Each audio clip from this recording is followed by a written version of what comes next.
Hi, so welcome back to the Apprentice One-to-One podcast. I'm your host, Mark, and this week I have another guest with me, and she is from north of the border, so up in Scotland again, and is actually an employee of one of the other guests we've had on as well. And I have with me tonight Caitlin. How are you doing, Caitlin? I'm all right. How are you? Yeah, I'm good, thank you. Thanks so much for coming on and having a little chat with me about your experience as an electrical apprentice and your journey so far. So before we go too far on with it all, can you tell us a little bit about yourself and your background? I'm 21, turned 21 yesterday. I've on my second year at college. Kind of had a rough start to it all, but initially I was at uni doing nursing before I had came on to do this. Oh, wow. So you've had a career change already then. Was nursing just not for you, or you just was that keen on being an electrician? For me, I just kind of get pushed on me a little bit. I kind of always wanted to do electrical, but because like my granddad and all that, he was an electrician as well. It was kind of like I was a bit too scared to actually go and do it. Yeah, I mean, is that from when you sort of left school? Did you see it as a bit of a no-go to walk into the trades? Yeah. As a female, was that one of the things that put you off? Yeah, it was. Yeah, and then some people would say that I couldn't do it and whatever else, so that kind of always just played in my head. Yeah, so what was the turning point for you then that kind of made you realise that you can do this? Was there a moment you can remember, or did it just sort of happen as these things do?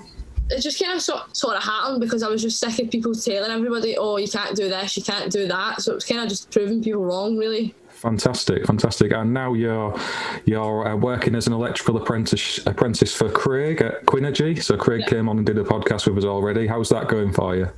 I love it, honestly. I only started with Quinnergy maybe at the end of August, start of September. It's a big, massive difference to like my old company, and it's just far better for me. Fantastic. Did you have to make that move by choice, or was it just something that happened through redundancy with coronavirus? No, I made it by choice. Okay, I decided to make the move over. Oh, lovely stuff. And they specialise in EICRs and stuff, do they? Is that primarily what you're doing now? Are you out learning how to test and inspect? Yeah, and then done obviously my first fuse board change just last week there, which went quite well. Yeah, I saw the post on Instagram. How did you find that? It's always a daunting one, actually, because it's one of those where when you get so far into the job with the old fuse board off the wall, you can't turn back and leave it. You've got to see it through. How did you find it? I was quite nervous, to be fair. When Ross, my tradesman, had told me that I was doing it, I actually went home that night and watched YouTube videos because I didn't want to mess it up. No, that's brilliant. Once I was doing it, it was kind of not easy, but it was more straightforward than what I thought it would be. Yeah, so I guess as you're in the middle of the job, your mind kind of wanders into the task at hand, doesn't it? And you can't fret and worry about it. They say that most of the time, don't they? That many times, so it was just kind of actually been putting that into practice. Brilliant. And it all turned out all right? Everything tested off okay, and it was a good job? So it was all fine. The whole trip test. Nice one. Oh, it's good that you're getting that experience, because there's a lot of apprentices who've certainly been in touch with me since I started doing this, saying how they don't get much of an opportunity to actually do much installation work or testing. So the fact you've been given that chance is a brilliant thing, and that says a lot about Quinnergy and Craig as well. Considering my old company, I never really got much experience at all, and it was kind of, that's how I made the move. And working with Quinnergy is a completely different thing compared to most one, because I worked outdoors with my last company. Yeah, so I guess you've not got much opportunity there anyway to do much testing and installation. All I really did was strip armour for garden lights. So I was doing garden lights for a year. Yeah, so and this is exactly what I spoke about with Craig on the last podcast. So this one's only just come out actually this evening, so you might not have seen that one. But he was saying how a lot of apprentices kind of get stuck in that rut of doing steel wire armour terminations and metal munching and all the basics, and never get actual experience of testing and distribution boards and consumer units. So if you found an employer that's giving you that's ideal, and fair play to Craig and Quinnergy. That's great.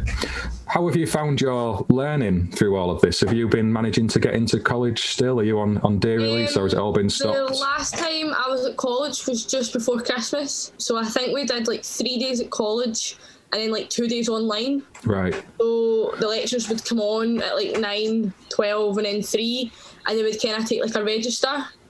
And then they would basically just ask you if you had any questions about the work, and if you said no, then they would just leave you to it. I was meant to go to college last week, but came back and says that I'm now not going to be able to do any online learning until the end of February because the college didn't have enough time to prepare. Oh no, that's awful, and that's so common. So I mean, are you expecting that you might end up being put back a year, or are you going to try? Well, there was actually talk about that.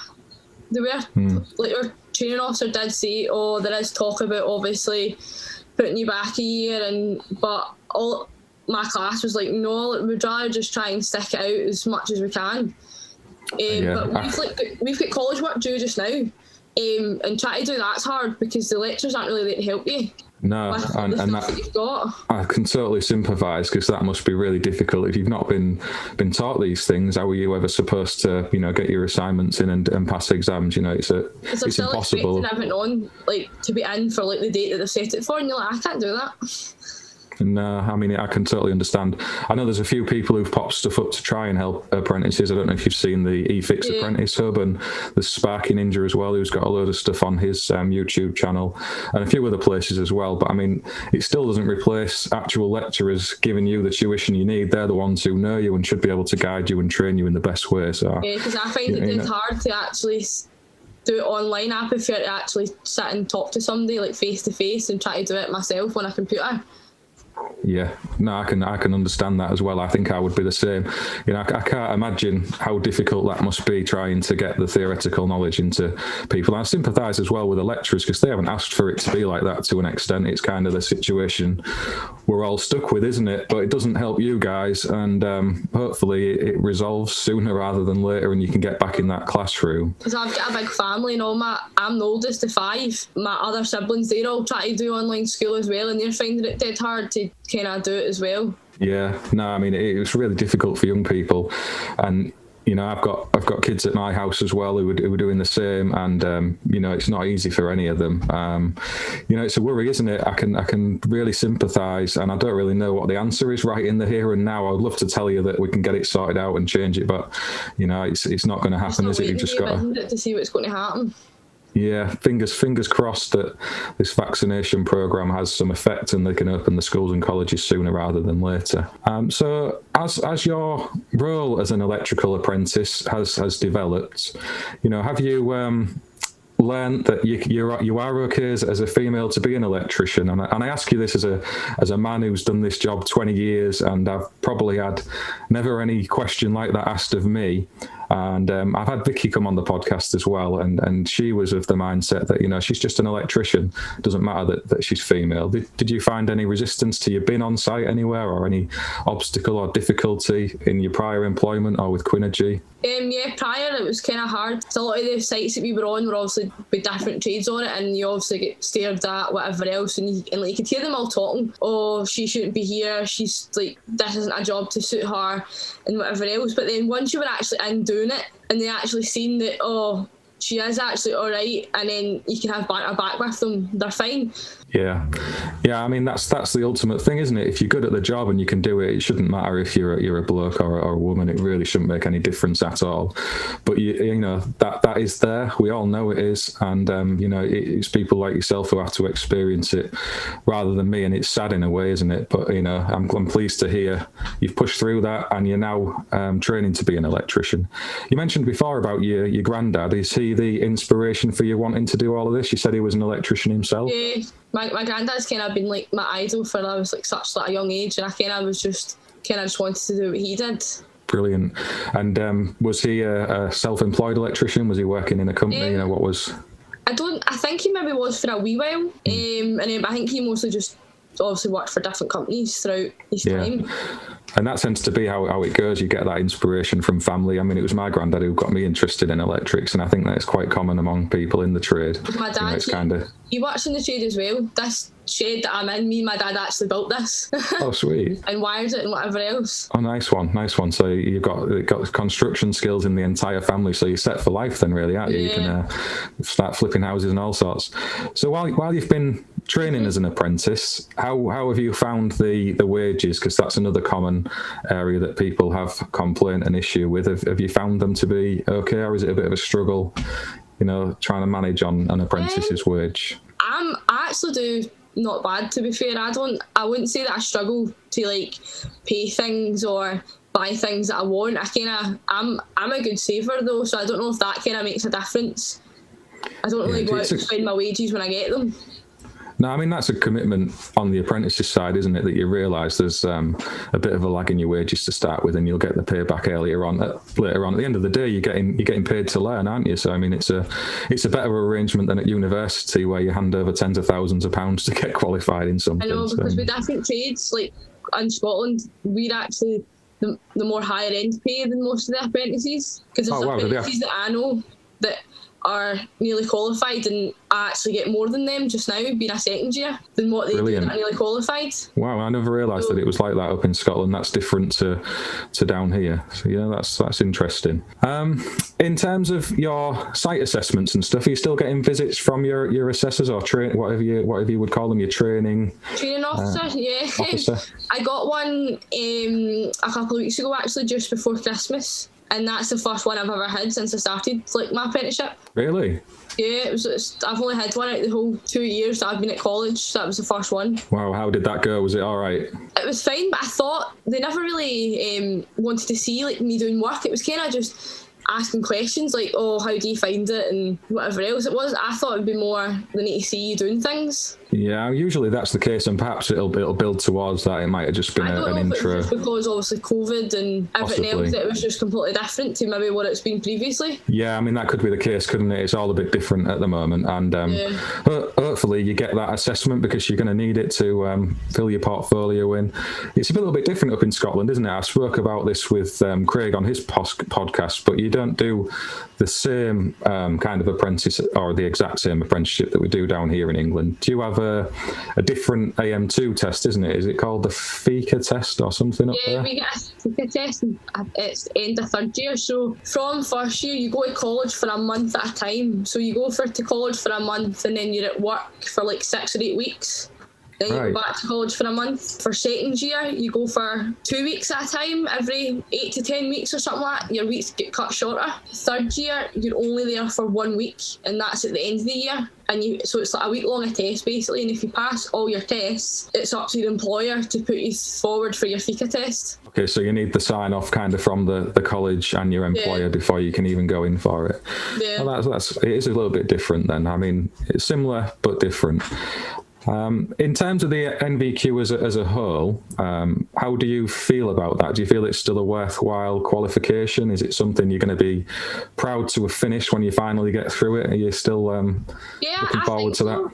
I think I only feel like that because I was kind of nervous to kind of start it. So I feel like me going through this kind of shows to everybody that girls actually can do the same, if you know what I mean, if that makes sense. It does, yeah. Yeah, so you're a bit of a trailblazer yourself in trying to show to others. And, you know, I've got a 4-year-old daughter, and to be able to tell her that there are ladies in this industry who are doing the job really well, just as well as I can, you know, it's good to show her.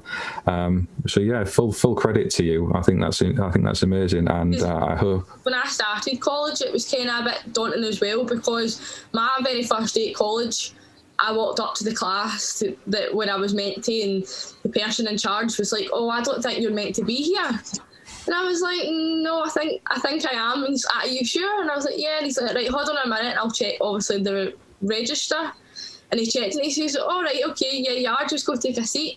So at this point, all the boys are already sitting there, and I'm standing at the top of the class waiting to be allowed in. And they'll just look at you as if to say, "Oh, right, okay, there's a girl here."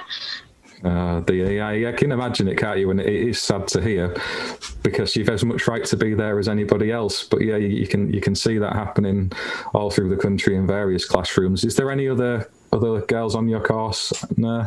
Not in my year. There's not. No, I'm the only one. No. And the first years are just starting as well. There's no girls there at all either. You know, it's something that needs to change, isn't it? It is a heavily male-dominated industry, and you know, it's improving, I think, a little bit at a time. And people like yourself will hopefully encourage that to change even more, because there's absolutely no reason why a man or a woman would be any better electrician than another. You know, it all comes down to individual ability at the end of the day. So, you know, I'm looking forward to seeing you finish your training and become qualified. When you get to that stage, when you get to that stage, what's kind of the goals for you? Are wanting to go off and spread your wings in your own right, or are you looking to build your career with Quinnergy as best you can?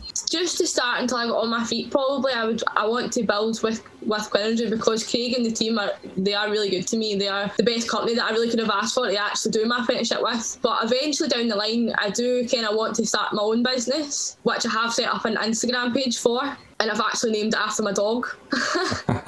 That's brilliant that you've got that ambition and that in mind at the start. And as an employer myself, you'd always hope that people following along after you would have the same goals and aims as you have yourself. And I'm sure Craig will respect you for that. And it's good to hear that you want to build that knowledge and experience with him at Quinnergy first. And sensible step as far as I'm concerned, because he sounds like a cracking employer to learn from for a few years. In terms of once you do get finished, what kind of role in the industry would you like? Are you wanting to stay in inspection and testing, or are you got ideas to go off into something different in the industrial world or something? What would be the favourite bit of the trade if you could pick? To be honest with you, I was kind of seeing how things go and just take it day by day, really. Yeah, I mean, sometimes you can get a bit carried away with yourself thinking about what you would like to do, but there's so many different areas of this industry, and that's one of the key points I'd like to try and keep making to people who are maybe watching and listening, that there's, we've got the whole smart home thing brewing up, there's the EV charging stuff, there's a whole world of commercial and industrial stuff with solar and wind, and then you've got the domestic works as well with rewires, and then all electrical compliance, and that's before you even start talking about wholesaling and things like that. So such a massive industry, and it's important that we keep making that point, because we're trying to draw new people in. So people out of school who are choosing to come and be electricians, they need to get that message that this is a massive job opportunity right across the trade. One thing, if I had to go back and start my apprenticeship again, I don't know if it's the same down in England, but there's a thing up in Scotland called the pre-app course. Okay. So it's like a pre-apprenticeship. So you go to college for like a year and kind of learn all the basics. And then I think there is something through that, you go on, it's like work experience as such through the college to different employers. By the end of that, the employers that you go out and do your work experience with, they can either take you on themselves, or then you can go and find your own kind of employer and say, look, I've got obviously like the basic skills and knowledge. Yeah, so it gets that in there right from the start, doesn't it, to give you a good footing to build up from. That's a good shout. So anybody who is watching or listening to this and you're still in school, I know there's a few of you on the Apprentice 1-to-1 Instagram page. If you are up in Scotland, as Caitlin's just referenced there's a course you can start looking towards getting yourselves on to give you a good footing and start out before you even begin your apprenticeship. So a good point. That's a nice one. While we're speaking about courses, are you familiar with the short courses? Do you ever get tempted by any of those? Have you seen much about them? So where you can go and be an electrician in a couple of weeks with a bit of online training. You ever been tempted by that? I've never seen that, but I have seen one for it's gas. Like you can do your gas in 6 months. Yeah, I think these training companies short on these stuff. That as well. I would kind of like to go on and do like my gas as well and just kind of expand it a bit more. So then if I ever do go along the lines of doing my own company, then I've kind of got a bit of both in that experience. So you can be like multi-trade, and I guess in your experience with Craig and Quinnergy, they do a bit of that, don't they? I think is it gas as well as electric? Gas engineers as well there in the company. Yeah, so if you can cover those bases, as you'll have seen in your day job now, that's a big selling point to any client. If one hit visit, especially at the minute with coronavirus and stuff, avoiding loads of different engineers in the same place. So that's some people don't really like it, and some people are like okay with it. You just kind of need to take it when it comes to it. Yeah, no, it's a good point, and I agree. Having more knowledge about things is better than not. While we move on to speak about some tools, because this is always a good one, and I've asked every single person who's come on, if you had a couple of £100 in your pocket and you wanted to get set up with some hand tools, or when you first started out yourself not too long ago, what was the kind of stuff you'd be looking at? What would you be putting in your first kit? Screwdrivers and a pair of croppers. Good shout with the croppers. I never ever used snips. It was always just croppers. So I got a wee pair and a big pair. Because obviously cutting that armour, you needed the big pair, which I could never cut because my wee hands were never strong enough. And even still, I still can't do it. No, that's a good point. But my wee croppers do come in handy a lot. Yeah, no, you croppers every time. You'll be doing well. I don't know if you listen to the Electricians Guide to Everything podcast, but that's a big debate on there between croppers and side cutters. So you'll be held in high esteem over on there saying croppers. Yeah. So that's a good shout. And, having decent hand tools is always a good start out point for any apprentice. And most people have said similar kind of thing. So, makes a lot of sense, doesn't it, to get those basics. Always have tape. Electrical tape. Is that for healing the wounds in your hands when you've jabbed a screwdriver into them? Aye, because when I done the fuse board change, I ended up getting a blood blister and I'd burst it, and I was like, no, just put a bit of tape around that and I'll be fine. You're not a proper electrician until you fixed your own hands with some electrical tape. No, because one of my fingers actually I've got no feeling in, because when I was at my other company, I was stripping armour and I had basically near enough cut the tip of my finger off. And I kind of just jumped up and just went to the van, and I just kind of wrapped a bit of blue roll in it and tape, and I was like, no, I'm fine just to go back to work. And then my employer was like, no, you need to go to the hospital and get stitches. And I was like, that's fine, Lecky tape will do it. Oh dear. Yeah, no, there's some stories that all electricians have got. I mean, one of my apprentices nearly passed out because I jabbed a screwdriver into my hand. I can't remember what I was doing, but I was stood at the van doing something, and it went right in, and when I pulled it out, there was blood spraying up onto the van ceiling, and he nearly fainted. So he was more ill than I was from that injury. But I was of the same thought: get a bit of tape wrap around it, it'll be fine. It's sturdy. You can never get in past that. Exactly. So if what advice would you give to somebody wanting to get into this trade? So if there's a young lady who's sort of 16 and coming out of school and they're desperate to be an electrician, and maybe like yourself where you went off into nursing and that wasn't really what you wanted to do, but it was the thing you ended up doing, what advice would you give to them to kind of push through that and come straight into the trade or the job you want right now? What would you say to them? I'd just tell them to go for it. I regret not doing it at a young age, because obviously everything was going through my mind, but obviously being in a guy's role as such, everybody kept saying, oh, it's guys orientated, like you need thick skin to be in the trade and whatever else, but you really don't. See, as long as you can have a laugh and you have that in your head that you'll do well, you'll be absolutely fine. Yeah. There's no reason why somebody at 16, a girl, can go straight out for school and go straight into the trade. There's no reason why that they can't do it, because I've learned from being at college with the boys, they need you as much as you need them. Yeah, no, that's a great point, and I can only echo what you're saying.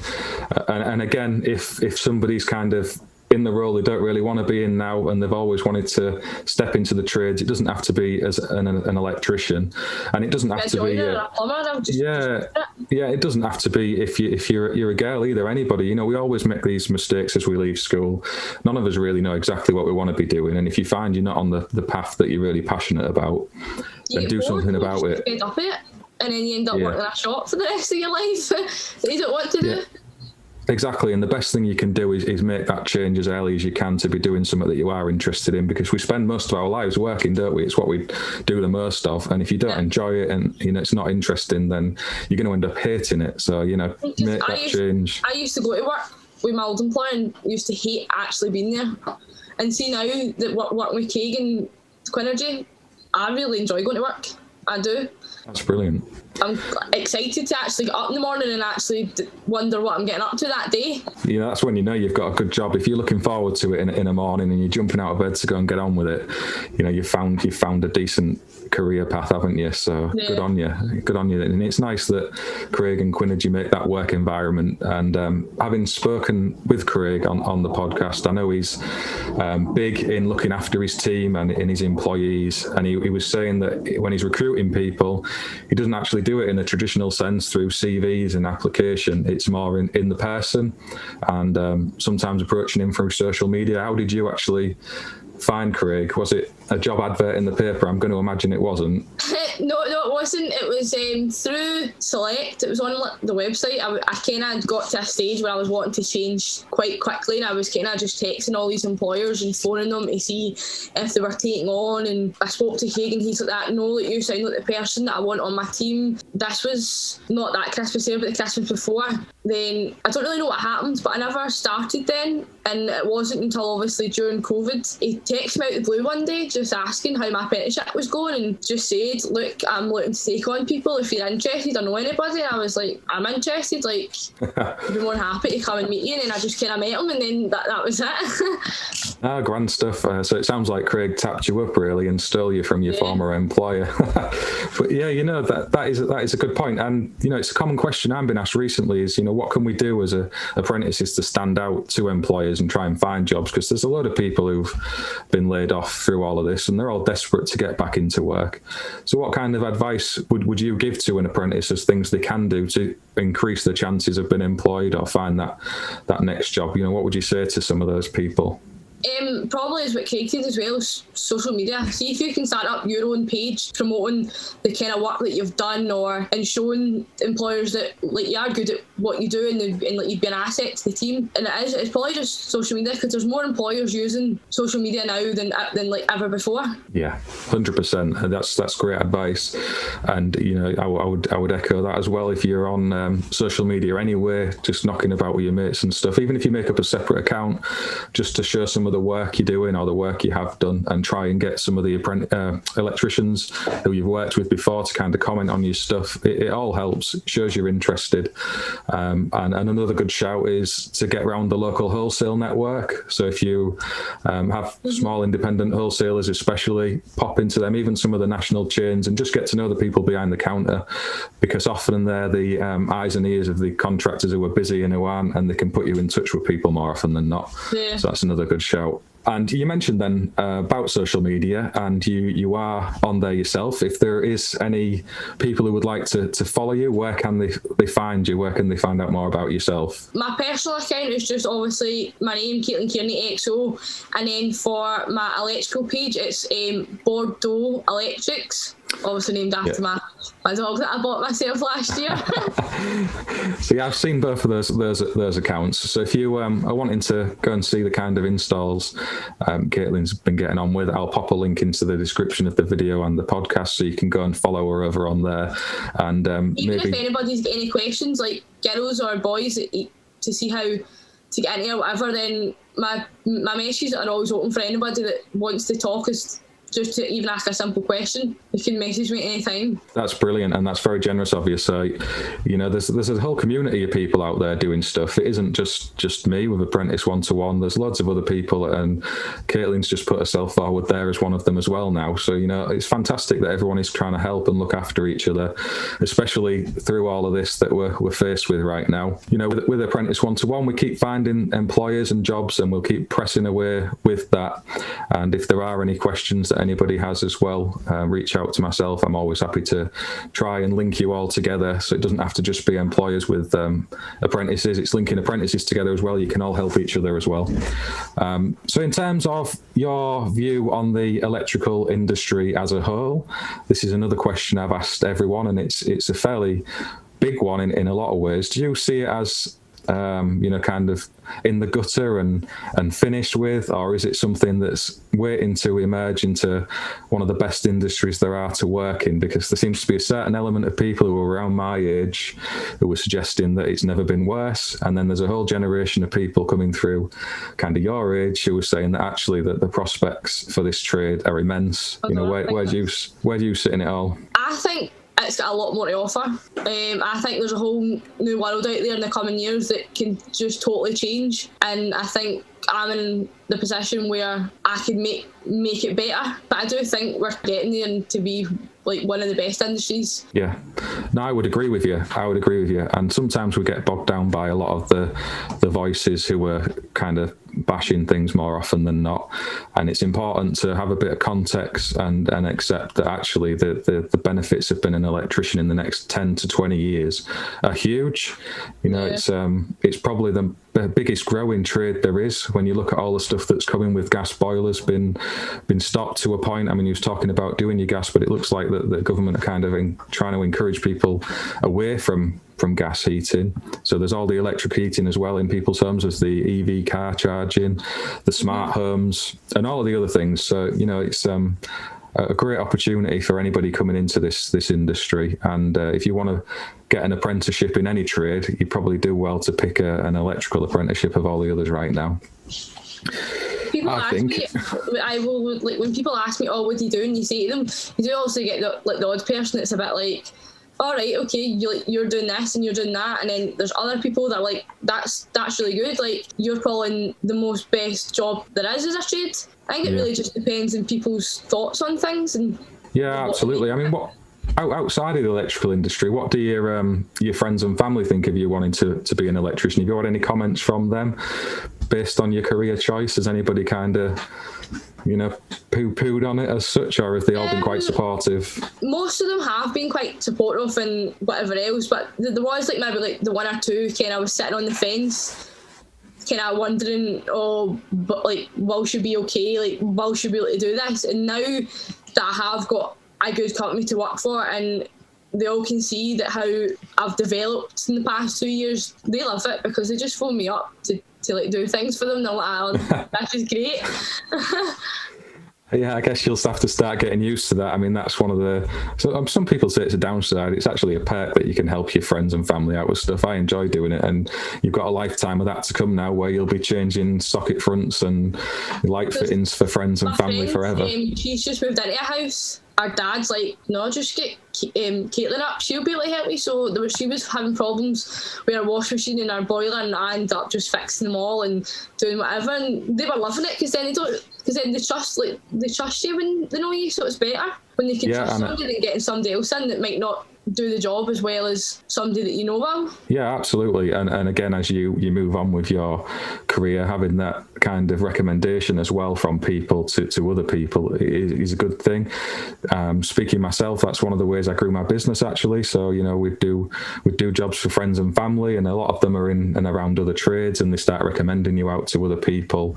You can build a good business off the back of stuff like that. So it's not all people taking advantage of you for a bit of mates rates labour. It is more pecs for you, I think, to do things like that. They will ask you again, and then if anybody they know needs stuff done, they'll be like, oh, my niece or my grandson or whatever does this, and I can put you in contact, and then it just gets your name out there. Yeah, 100% it does. Speaking about some of the other people who you've been in and around with in college, and I asked Matthew this and Vicky, have they had trouble with their apprenticeships? Not so much just due to COVID, but in general, have they had issues with their employers or getting assessed on site? Do you had any experience of that?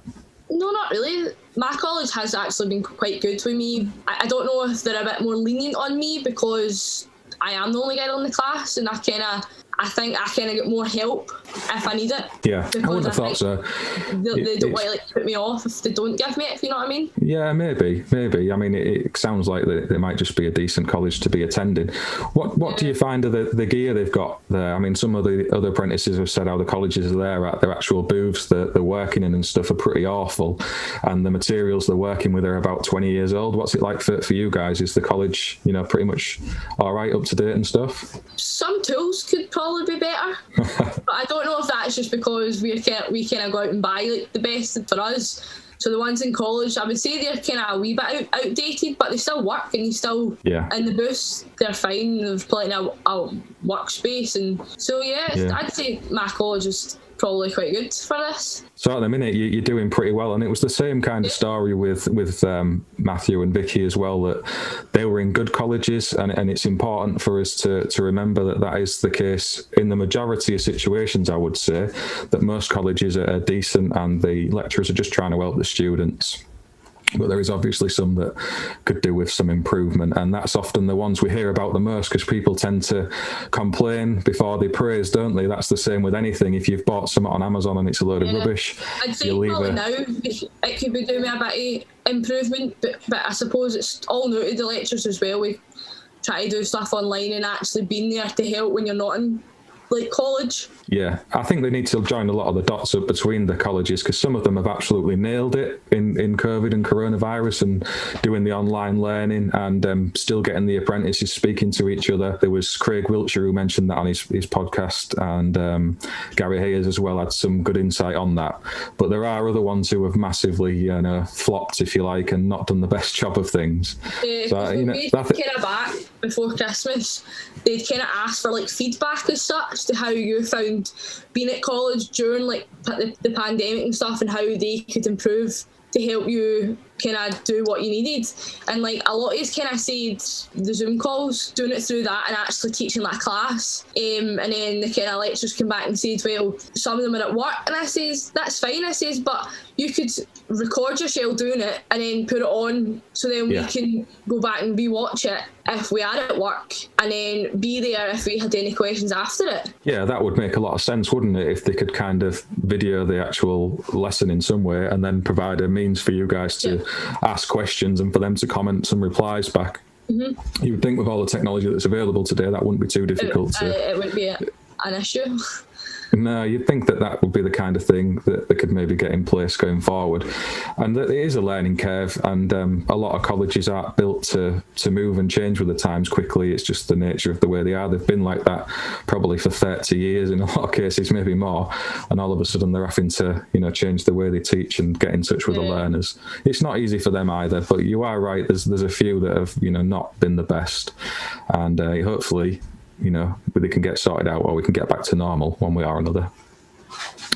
So looking ahead as a final little topic before I let you go and get on with your evening, if you had a magic wand to wave for yourself in the future, what kind of route would you choose? Would you be looking at pushing on as you are with your Instagram account, and perhaps building towards, as you've said you would like to, with your own business, or would you be kind of wanting to become Craig's boss and run his company for him? If you could have absolutely any role you wanted in this trade, what would you choose? I think I'd kind of like to be like my own boss and put my ideas and thoughts into like a company, being in charge and maybe doing things different to maybe what it is now with like different companies. So maybe in like 10 years time it'll be like a completely different ball game. Yeah, so when you say your own company, it's not you out on the tools with your own business and your own lifestyle, it's you running a contracting firm with people working for you. Yeah, but I would still be on the tools though, I think, as well. I'd kind of still like to be involved in it all. Good on you. That's the best way to be. Have people working with you in your business, but still out there with them on the front line. You would go on a lot better if you were actually out with the people that you've employed than actually just maybe sitting in an office and just going, right, you need to do that. That's what you're to do today. I think it would just be more enjoyable for everybody. Yeah, it does. It does. I mean, that's how I run my business, and I really like doing it that way.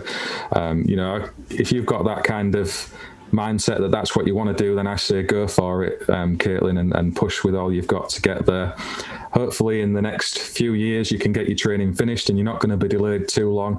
I mean, that's the thing with this that's happening now. It's affecting people like you more than it is me. I know it's often mentioned on the news how we're kind of suffering financially, and there are electrical contractors are really struggling at the moment, but we're not being held back in our training and education and our lives. Ultimately, you guys might end up been put a year behind where you would be before you can earn proper money. It's a year later before you can start off in your goals in life for other things as well. And I think it's important we acknowledge all of that. And you're all being absolute superstars by keeping going through all of this. And I have massive respect for every apprentice out there who's still pressing on trying to get qualified. And I hope very much that you can finish on time and with the right support from the college and the training officers. And I know you get it from your employer anyway, but other people are employers as well. That's my hope for you all.